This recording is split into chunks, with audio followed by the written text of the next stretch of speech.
Hey folks, so this is a theorem from section 1.9, which we skipped in class, and I thought it would be nice to do a video to sort of show you how this would work.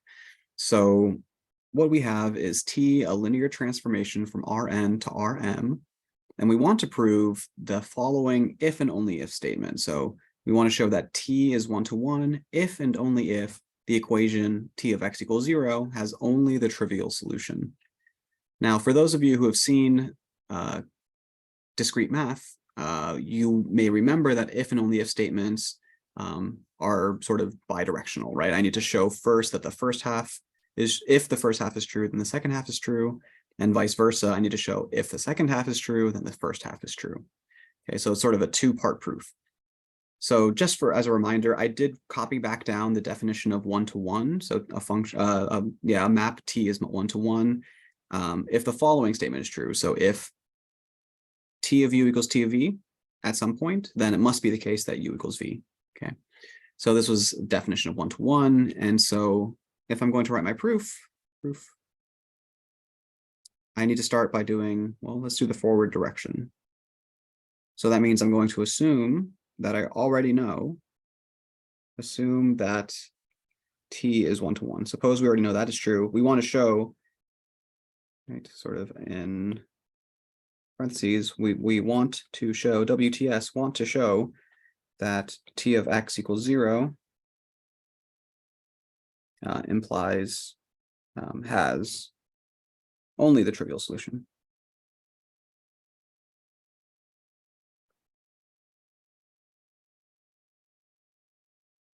Okay, so how do we do that?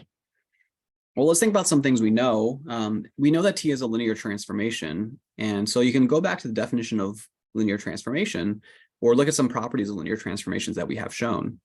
So one thing in particular that we saw in section 1.8, we already know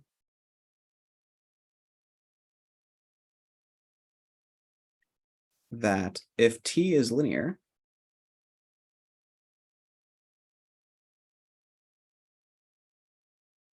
then T of the 0 vector becomes, okay, the 0 vector. So we already saw this in a previous section, and it's good to remember that this is always true for linear functions, for linear transformations. So how do we use that here? Well, let me highlight this as something that will be important for us. So let's now think about, what if T of x equals 0? So suppose T of x equals 0 for some vector x. Well,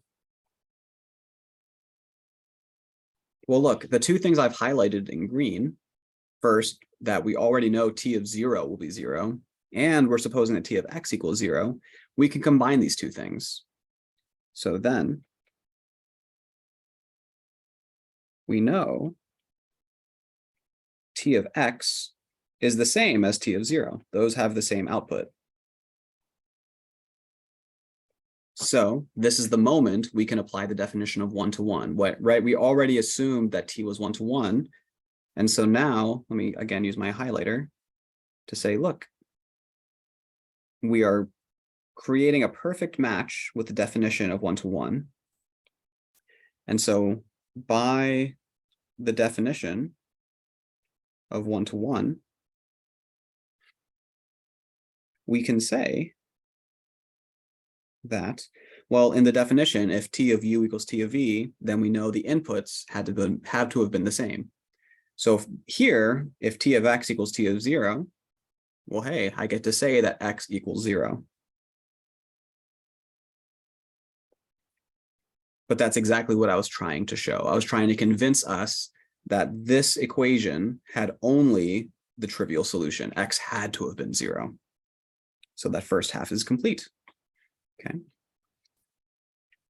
All right.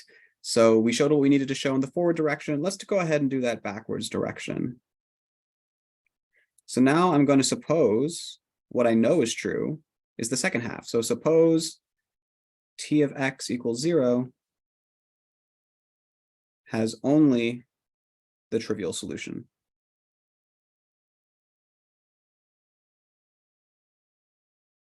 namely x equals 0. Okay. So now what makes this backwards direction a little bit more tricky, I think, is that now I need to prove 1-to-1 for t, but that's about, like any possible u and v, right? And right now, all I know is about something about the 0 vector, right? Or x going to 0. Yeah.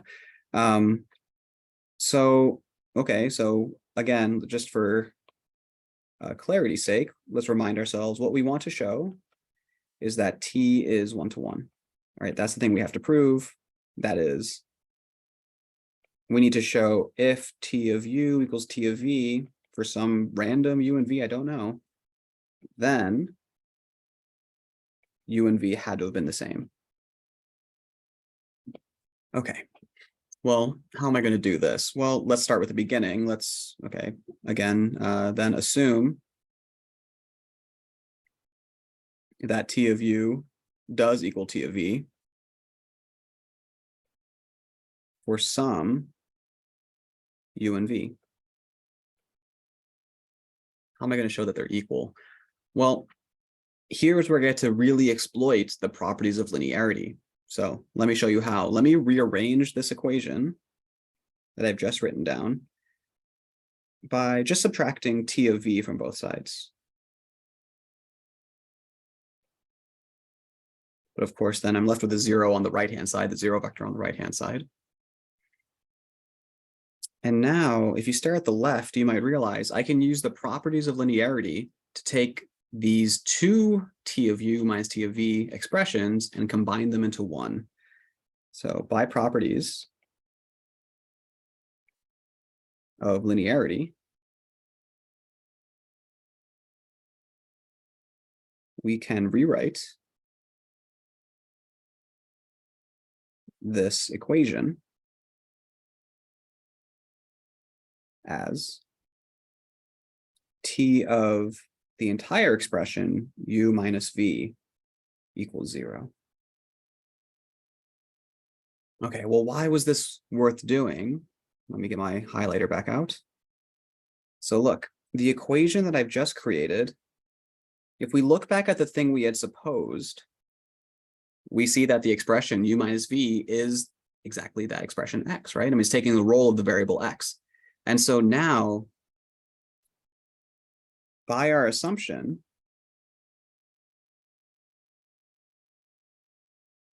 is whenever t of something becomes 0, that argument inside of t, right, the input must have been 0 itself. So by our assumption, if this thing becomes 0, it must be the case that u minus v was 0.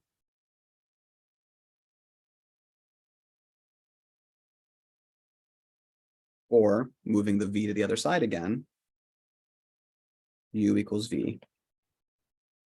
And that proves that t was 1-to-1. So we're now done. Okay. So I hope this made some sense. This is a nice review of some concepts from Math 200, if you have seen that already. If not, I hope that you enjoyed seeing, sort of how some of these ideas play together, right? How we use linearity in different ways, and how we're sort of able to link this 1-to-1 property to this trivial solution property. So if you have questions, please come let me know.